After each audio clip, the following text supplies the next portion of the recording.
Welcome back to the Deep Dive, where we take a monumental stack of complex data, your articles, your research, your notes, and distill it down to the most actionable, fascinating, and verifiable insights designed just for you. Today, we are cracking open the humble walnut. For generations, this nut has been lauded as the ultimate brain food, largely because, let's be honest, it bears a striking resemblance to a miniature human brain. It really does, and that visual analogy is certainly memorable, but in this deep dive, we are moving entirely beyond that, beyond morphology, and focusing purely on the high-quality clinical evidence. Right. Our mission is to synthesize the most robust human data available.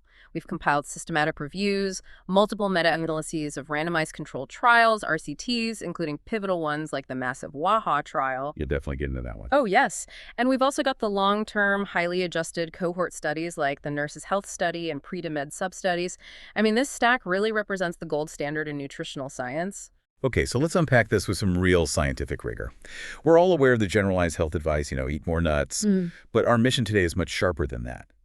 We need to isolate what precisely the walnut does the other popular nuts, the almonds, the pistachios, the cashews don't. Exactly. And what the evidence says with the most moderate to high certainty, what has our best grade rating. That distinction is just crucial. The consensus emerging from this rigorous evidence is remarkably strong.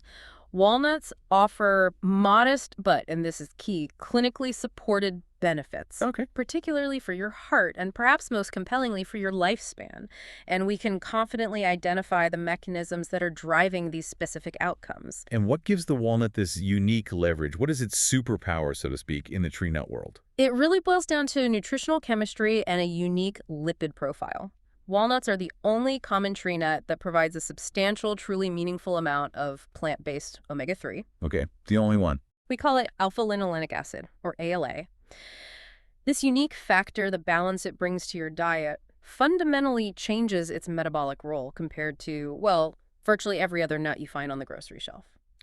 So we're moving past just general health benefits, and we're really identifying the specific chemical fingerprint that makes the walnut exceptional. And before we dive into the data, let's just establish the actionable target. If you're listening and you want to secure these research benefits, what intake are we referencing today? The clinical trials provide a very clear, evidence-supported intake range that proves successful across multiple studies. Most of the trials that showed significant cardiovascular or lipid benefits utilized an intake between 30 and 60 grams per day. And what does that look like in real life? That translates very easily. It's roughly 1 to 2 full handfuls, or about, say, 7 to 14 walnut halves. That is the dosage framework we will be referencing throughout this entire deep dive. All right, let's begin where all diet discussions seem to start. Yeah. The macronutrients. Walnuts are undeniably calorically dense. We're looking at about 185 calories per ounce, or what is it, 654 kilocalories per 100 grams. That's right. For many people, that density is a source of hesitation, but we'll definitely address that caloric paradox a little later on. First, tell us what they're bringing to the table beyond just energy. They bring density and nutrients, not just energy. So in a 1-ounce serving, you're getting about 4.3 grams of protein and nearly 2 grams of highly beneficial dietary fiber. But as you pointed out, the true functional value lies in the fats and the accompanying phytochemicals. Right. Walnuts are exceptional sources of polyunsaturated fatty acids, or PUFAs. Furthermore, per 100 grams, they deliver significant polyphenols. We estimate around 1,625 milligrams, which act as powerful antioxidants. It's the structure of the fats, however, that makes them stand alone. And this brings us directly to the concept that defines the walnut, the omega-6 to omega-3 ratio. You're saying this is the single strongest argument for including walnuts specifically, even if you already consume other healthy nuts. Absolutely. When we look at the breakdown per 100 grams, walnuts contain approximately 9.1 grams of alpha-linolenic acid. That's our essential plant-based omega-3. By contrast, they contain about 38.1 grams of linoleic acid, which is the omega-6. Okay. So when you calculate that relationship, you arrive at an omega-6 to omega-3 ratio that is roughly 4 to 1. That's a highly, highly balanced profile. Wait, that difference in ratios it's incredible. Yeah. Help us understand the magnitude of that contrast. If 4 to 1 is the gold standard for the walnut, what are we talking about when we look at the competition? This is where the chemistry truly becomes a practical point for you. Consider some of the most popular nuts, which are, generally excellent foods in their own right, but they lack this specific fat profile. Almonds, cashews, hazelnuts, for instance, are very rich in beneficial monounsaturated fats, but they contain negligible amounts of ALA. Negligible. So what does that do to their ratio? It causes the ratio to just balloon. These nuts often have omega-6 to omega-3 ratios well over 1,000 to 1. 1,000 to 1. Yes. The omega-6, the linoleic acid, is extremely predominant, making them completely ineffective at helping correct the broader dietary imbalance. Even pecans, which look kind of similar, land around 19 to 1 or 20 to 1. The walnuts' 4 to 1 ratio is a genuinely unique feature among readily available common tree nuts. That context makes the walnuts' 4 to 1 ratio sound revolutionary, not just healthy. So let's talk about the implications for the average person. The typical modern Western diet is notorious for its imbalance, often cited as running 15 to 1, 20 to 1, or even higher in favor of omega-6s. Precisely. And that extreme imbalance is not benign. I mean, while omega-6 fatty acids are essential and necessary for numerous bodily functions, when they drastically outnumber omega-3s, the metabolic cascade often favors the production of eicosanoids that promote chronic low-grade inflammation. Oh, okay. And this is really the foundation for many chronic diseases, especially cardiovascular issues. So by incorporating that 30 to 60 grams of walnuts daily, you are providing a powerful lever to shift that internal balance toward a state where anti-inflammatory pathways are more easily accessed. That's the mechanistic argument. We are supplying ALA, which the body can utilize to dampen those inflammatory signals. Now, a critical caveat that we must reinforce. Okay. While ALA provides independent benefits, especially for vascular function, its conversion into the long-chain marine omega-3 SO, EPA, and DHA is limited. We're talking 5% to 10% for EPA and less than 1% for DHA. So this doesn't replace your fish oil. No. Walnuts are fantastic for correcting the ratio, but they don't replace the need for marine sources if your goal is high EPHA status. However, they undeniably correct the overall dietary balance in a way that very few other foods can. It sounds like the most immediate benefit isn't the final product, the EPA, DHA, but just a simple act of rebalancing the raw materials. That's the key takeaway, yes. And the unique profile extends far beyond the fats. Walnuts are also packed with other bioactive compounds that contribute to this anti-inflammatory effect. Specifically, they contain high levels of gamma-tocopherol, which is a form of vitamin E, and they are incredibly rich in a class of polyphenols called elagitannins. Elagitannins, that's a mouthful. Mm-hmm. What role do these specific polyphenols play in our health? They are absolutely critical, and they introduce a fascinating element of biological individuality. Elagitannins, once you consume them, are actually quite poorly absorbed by the small intestine directly. Instead, they travel intact into the large intestine where they encounter our resident microflora. So the walnut relies on our gut bacteria to activate its full potential. Exactly. The elagitannins are essentially the raw ore, and your gut bacteria act as a tiny, personalized refinery, metabolizing these compounds into much smaller, highly potent, and more bioavailable molecules known as urolithins. Urolithin. And these urolithins are what provide the powerful antioxidant, anti-inflammatory, and potentially neuroprotective effects we see in the clinical data.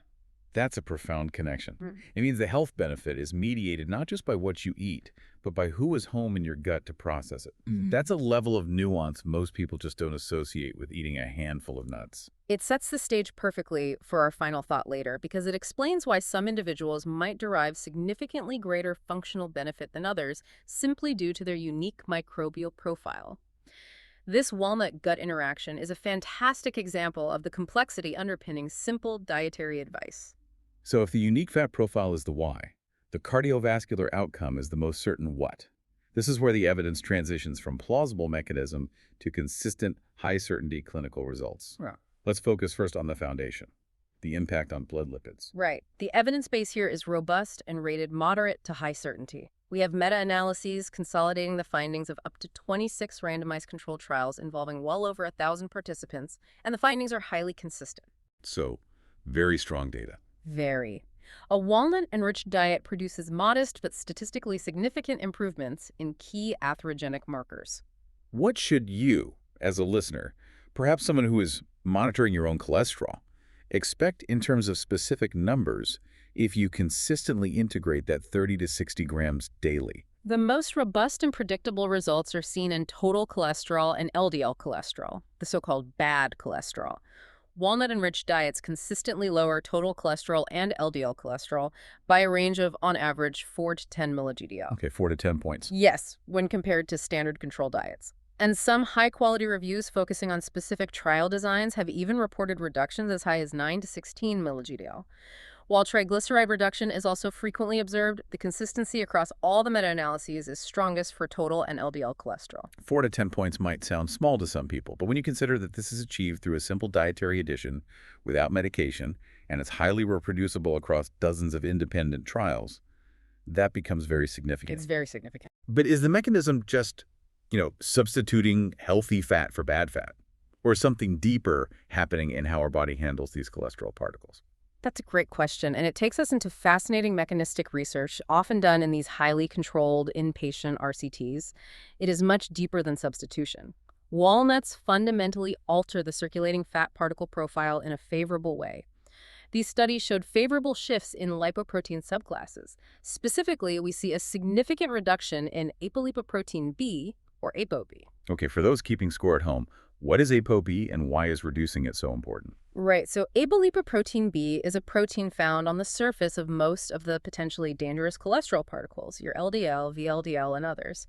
It's now considered a superior marker of cardiovascular risk than just the LDL-C number alone, because ApoB essentially counts the total number of atherogenic particles in circulation. So it's a particle count. It's a particle count.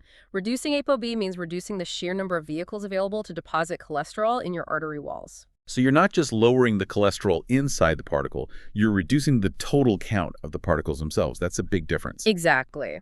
And furthermore, they reduce the amount of small, dense LDL particles, which are considered the most dangerous because they can easily penetrate the endothelial lining and initiate atherosclerosis.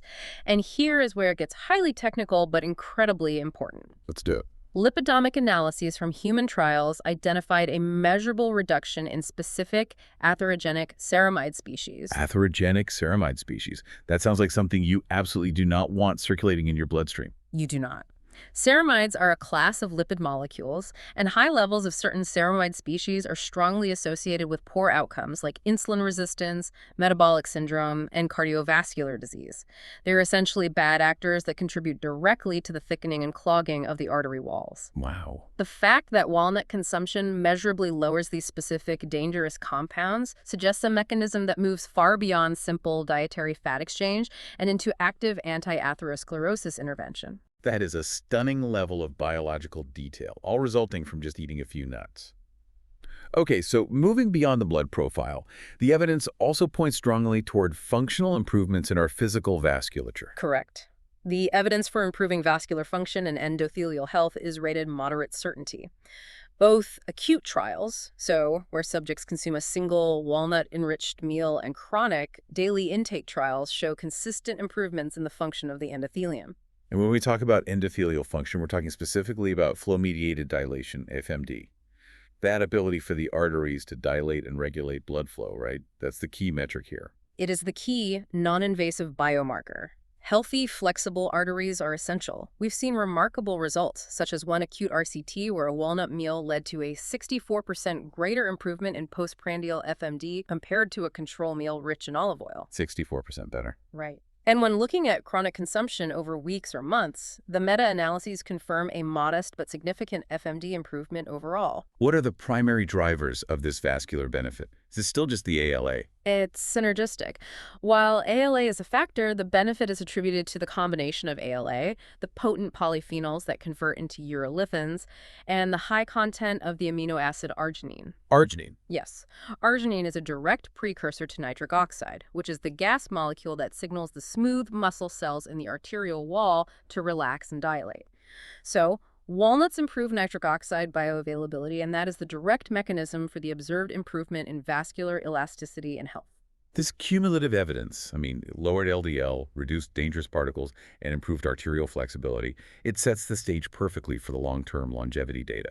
Since we can't run a 30-year RCT on walnut consumption and heart attack rates, we have to rely on these large prospective cohort studies. What do the massive trials tell us about the ultimate payoff? They tell a very consistent and compelling story. While observational data is rated low to moderate certainty, its strength is amplified by the fact that the RCTs confirm all the necessary intermediate steps, lipids, FMD. We are talking about highly respected long-term follow-ups like the Nurses' Health Study, the Health Professionals Follow-Up Study, and subsets of the Mediterranean Pre-Dimed Trial. These consistently link high walnut consumption to better long-term outcomes. Let's talk hard data on mortality risk.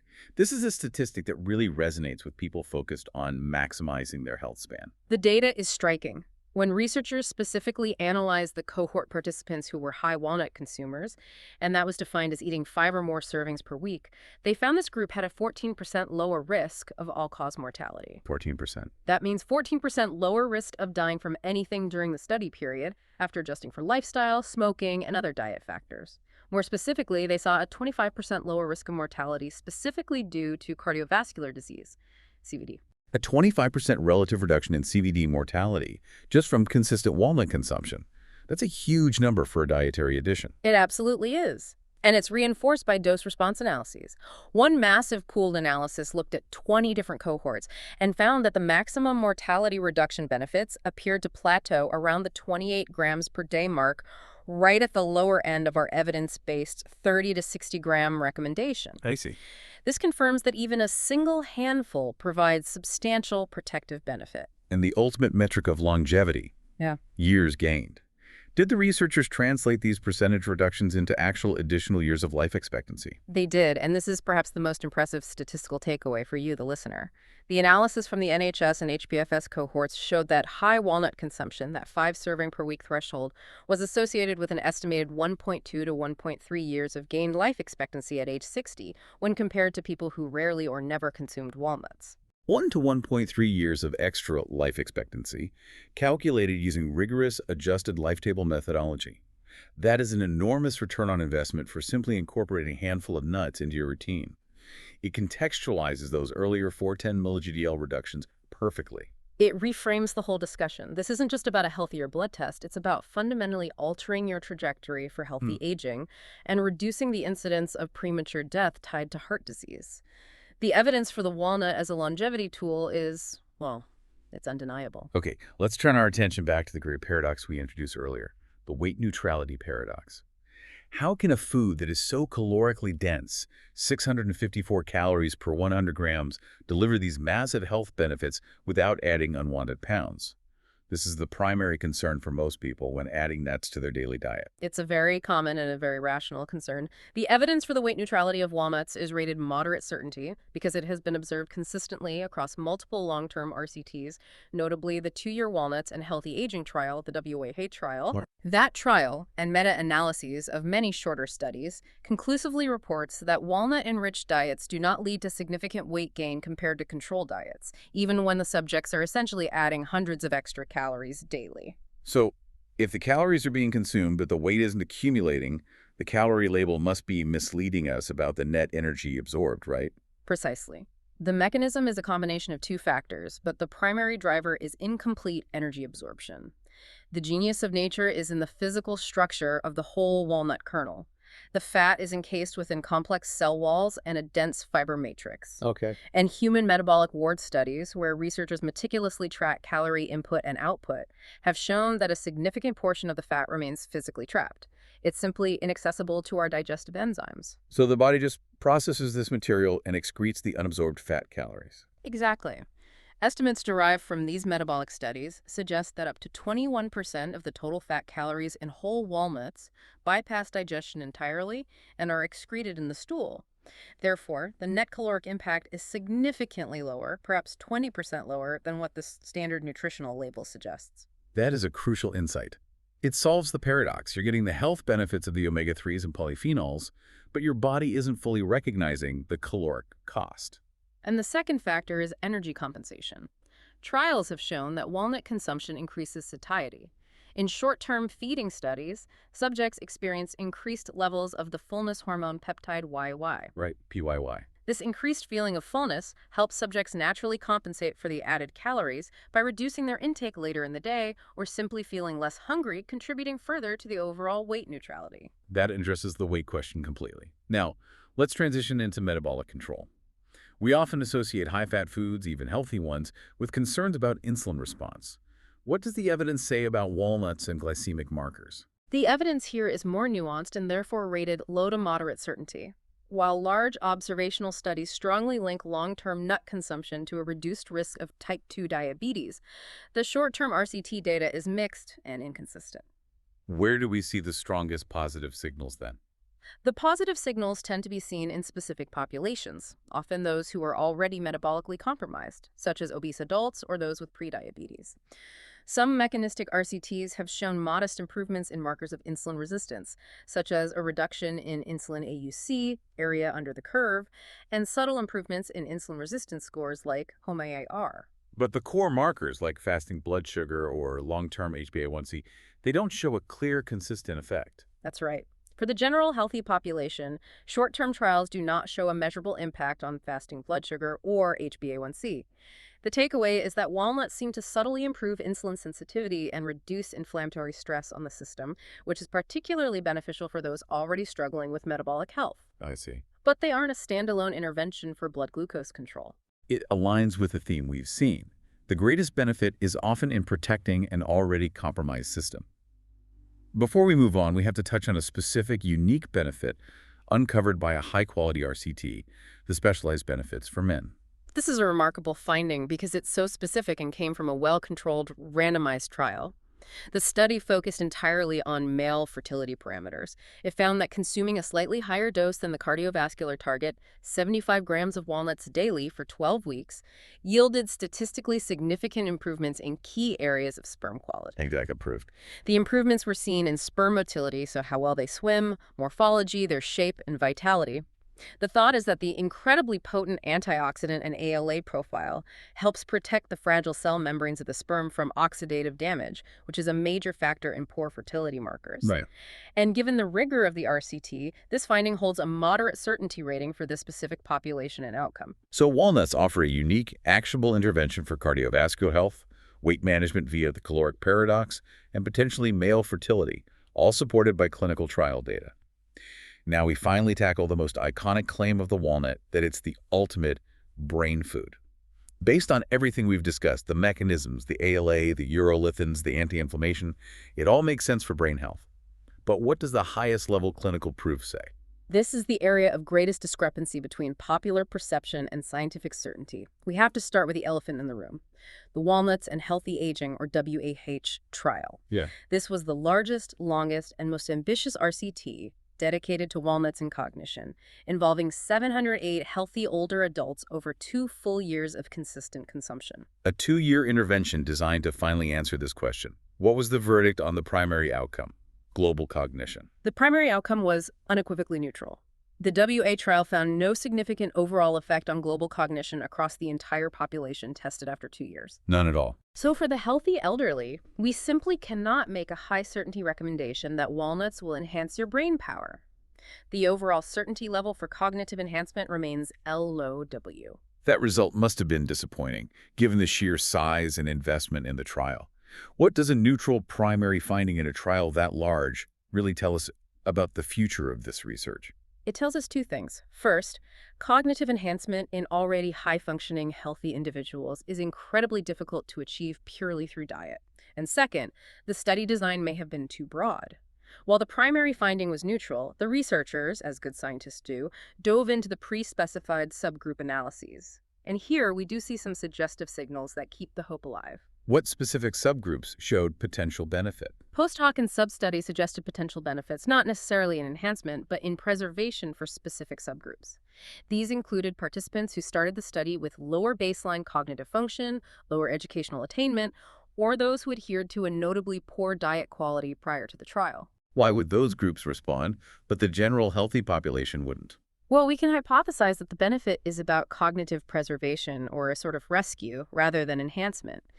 Individuals with lower cognitive function or poor diets often have higher baseline levels of systemic inflammation and oxidative stress. Okay, that makes sense. So if the walnut's primary power is its anti-inflammatory and antioxidant profile, then its greatest impact would logically be seen in those whose brains are under the highest inflammatory attack. Walnuts may be protecting them from further decline, whereas the brains of the already healthy subjects had little decline to protect against. That's a crucial distinction, prevention of loss versus boosting performance. So the mechanisms are plausible, but the human proof is limited to high-risk individuals. Exactly. Mechanistically, we know that ALA, antioxidants, and the urolithins can potentially cross the blood-brain barrier. Preclinical data, animal models, strongly supports neuroprotective effects. But translating that basic science into a robust, high-certainty recommendation for human cognitive performance simply isn't there yet. Moving on to mental health and mood, which is often a more sensitive measure of the stress and inflammation walnuts might be reducing.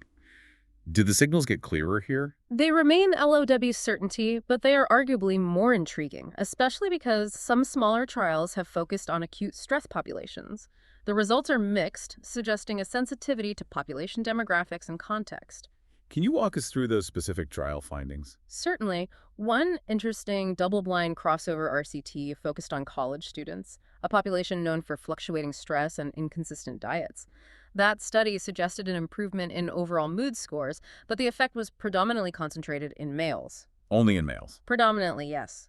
Why the gender difference? We aren't entirely sure, but hormonal or metabolic differences in how ALA is processed could be factors. And there was another study focusing specifically on academic pressure. Yes. A separate 6-10-week trial targeted university students enduring high academic stress. In that study, walnut consumption appeared to serve a protective role against the negative impacts of stress. It prevented stress-related declines in some mental health scores and, fascinatingly, helped preserve gut microbiome diversity. And this effect was more pronounced in females during the stressful period. So in males, we see an improvement in general mood. In females under stress, we see resilience and protection of the gut microbiome. That is complex, but suggests a strong link between the walnut's anti-inflammatory properties and stress management.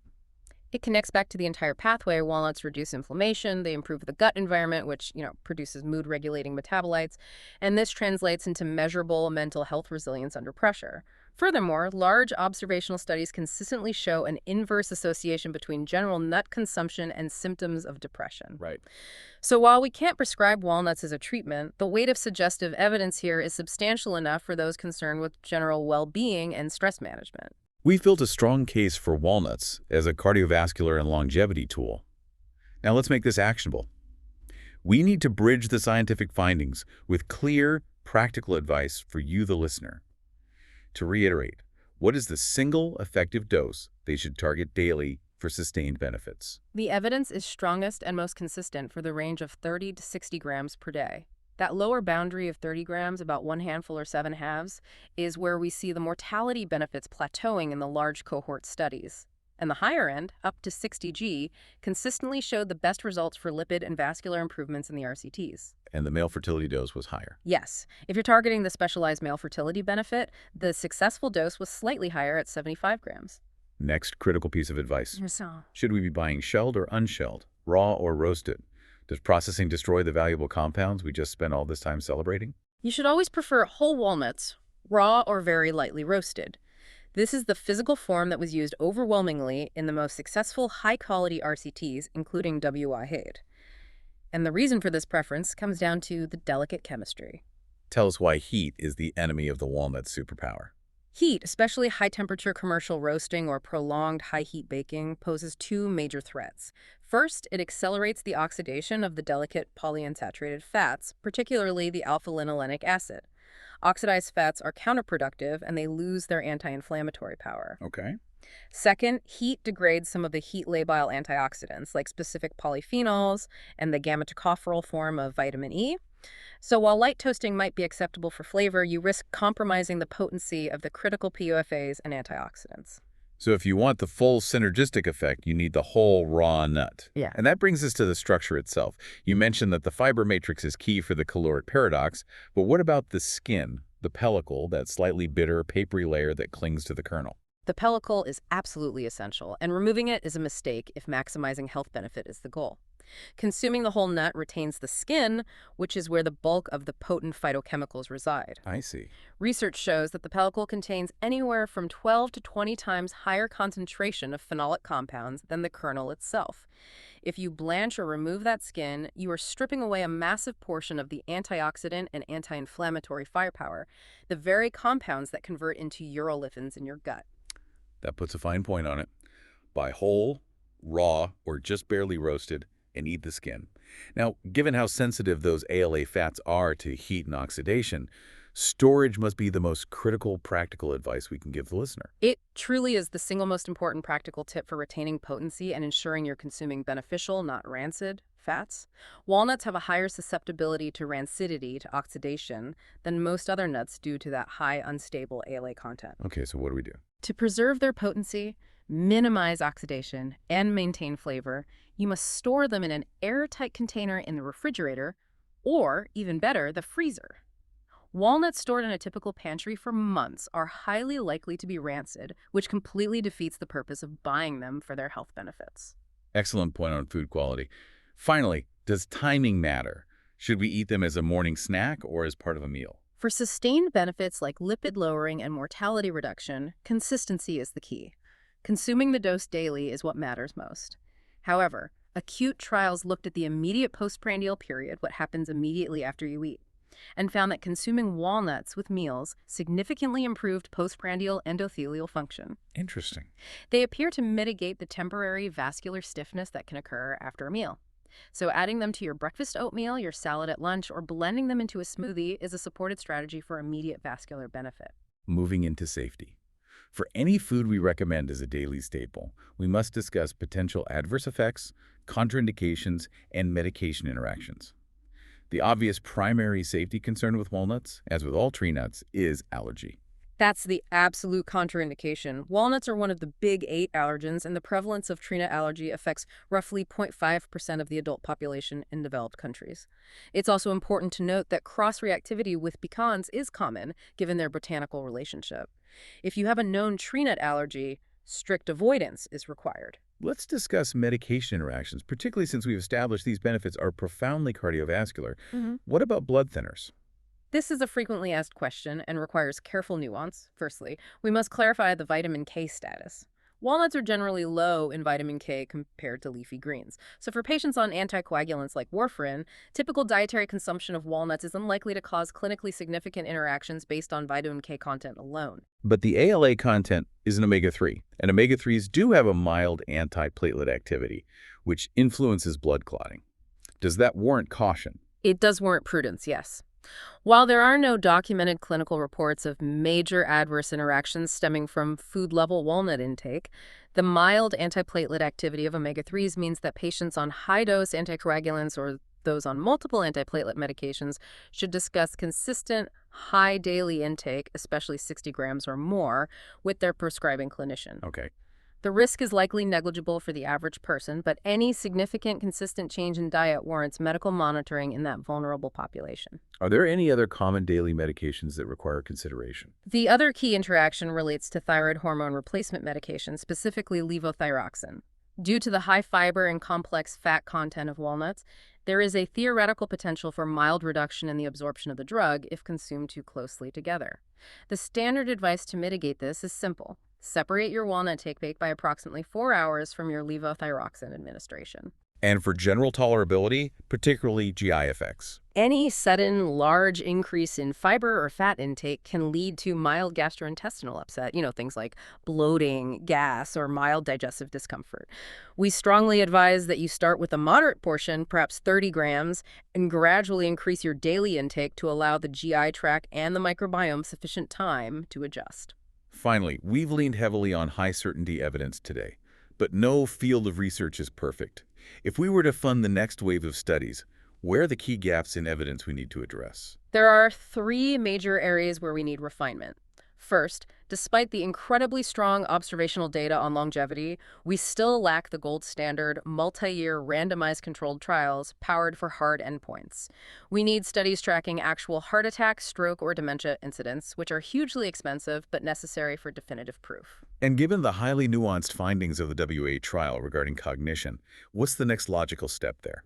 We need a refinement in targeting. Specifically, we need targeted RCTs focused exclusively on high-risk populations, such as individuals diagnosed with mild cognitive impairment or MCI. This would confirm the signals of cognitive preservation we saw in the WAHA subgroups and test if walnuts can truly slow the progression toward full dementia in vulnerable populations. And lastly, on the point of generalizability, we noted that the primary trials were heavily focused on U.S. and Mediterranean populations. That's the third critical gap. We absolutely need greater ethnic and demographic diversity in clinical trials to ensure that these robust cardiovascular benefits translate across different global populations and varied baseline dietary patterns. Additionally, from a practical standpoint, we still need more precise dose-response data and direct clinical comparisons of raw versus various degrees of roasted walnuts to definitively refine our advice on the optimal form and preparation. This has been a fascinating and incredibly detailed deep dive. If we synthesize everything, pulling only from the highest quality RCTs, meta-analyses, and large cohorts, what is the final evidence-based verdict that you, the listener, should take away about the walnut? Final synthesis is clear and powerful. Walnuts have earned their place as a foundational pillar of a healthy, longevity-focused diet, but not primarily because of the brain food reputation. They are a uniquely powerful nutritional tool, primarily because of the robust, moderate to high certainty evidence supporting significant, predictable, long-term cardiovascular benefits and reduced overall mortality risk. The primary takeaway is that the walnut functions as a powerful, proven cardiovascular lifeline. Precisely. They are exceptional at lowering atherogenic particles like LDL and ApoB, dramatically improving vascular function through nitric oxide, and uniquely offering the best pathway among common tree nuts to correct the severely imbalanced omega-6 to omega-3 ratio prevalent in the modern diet. So who stands to gain the most from that daily recommended handful of 30 to 60 grams? Individuals with elevated LDL or total cholesterol, those with existing cardiovascular risk factors like hypertension, or poor endothelial function, and anyone concerned about long-term longevity and managing chronic inflammation. And of course, men prioritizing fertility parameters should definitely consider that 75-gram dose used in the dedicated RCT. This has shown us that you should never judge a food by its appearance or its catchy marketing slogan, but by its molecular profile and its proven impact on your arteries. Absolutely. And I want to leave you with one final thought, which circles back to that fascinating biochemical dependence we discussed early on, the elagitonin pathway. Okay. We established that the anti-inflammatory and longevity benefits of walnuts are strongly tied to their polyphenols, which must be metabolized into those highly active compounds called urolithins by specific beneficial gut bacteria. The gut is the activation switch for the walnut's most potent compounds. Right. But clinical data, including studies from pre-DIME, suggests that only about 40% of the Western population are classified as high producers of these beneficial urolithins, entirely dependent on the specific species and density of bacteria residing in their gut. Only 40%. Which raises an important question for you, the listener, to mull over. Since only a fraction of people are microbiologically wired to fully activate the walnut's components, does the true extent of the cardiovascular and anti-inflammatory benefit of your daily handful of walnuts depend entirely on the unique, unseen microbial citizens living inside your gut? Food for thought indeed. That's all the time we have for this deep dive. We'll be back soon with more insights from the cutting edge of science.